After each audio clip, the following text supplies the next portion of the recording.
Oh my God, is AI going to replace actors? And let's see. Artificial intelligence is everywhere. It's everywhere. Everybody's talking about artificial intelligence. I am Jay. I am the playwright of Myth and Morrow, an American Drama, which is premiering on July 4th at the Underground Railroad Education Center in Albany, New York at 194 Livingston Ave at 6 p.m. One of the things that makes Myth and Morrow different than anything you've ever seen before is that it head-on integrates AI technology into the performance. The prosecutor is a Black man that is going to be played by an AI avatar, and the judge is a white man that is going to be played by an AI avatar. I have been a Black woman my whole life. I can't unsubscribe to being a Black woman, so I have had to adapt to white culture my entire life. I have had to adapt to institutional gaslighting. I have had to adapt to systemic racism. I have had to adapt to overt and microaggression. So adapting to artificial intelligence is just another thing that I have to adapt to. Well, I at first intended for them to be played by humans and then to mimic AI avatars. And then I said, well, why don't I just use AI avatars? Because that is part of the conversation right now. So, I don't know, a few months ago, there was a huge discussion on this local Facebook group, and the Facebook group, a lot of people were commenting and offering their opinions about generative AI. I found it an interesting argument.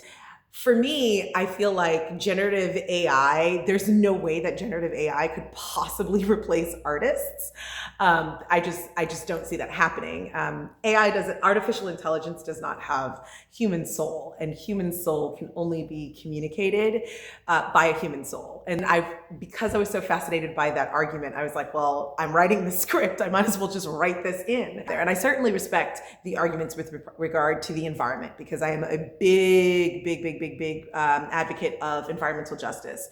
And so, yeah, I want us to be able to figure out a way to have sustainable technology that does not poison and pollute our world and our earth.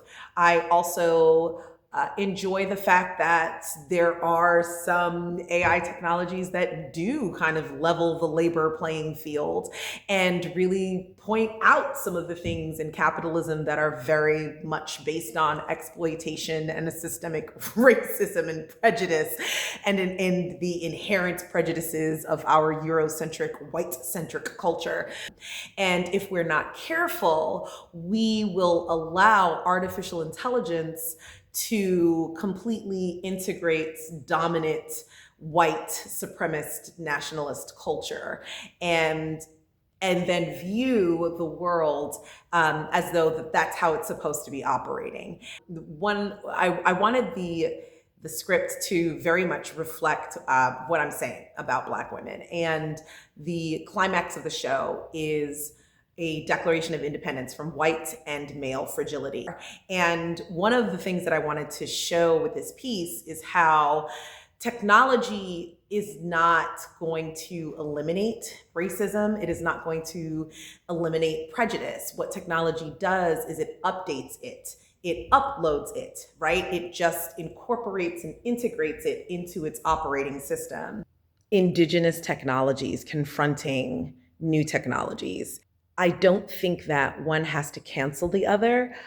I do think that they can work together for a better future. And for me, that is what Afrofuturism in theater is. That's moving theater forward, right? That's acknowledging where we are and what the contention is right now. And it's asking us to grapple with, well, how do we make it beneficial for as many, if not all? How do we make this improve the quality of life as opposed to using it as another divider amongst peoples and groups?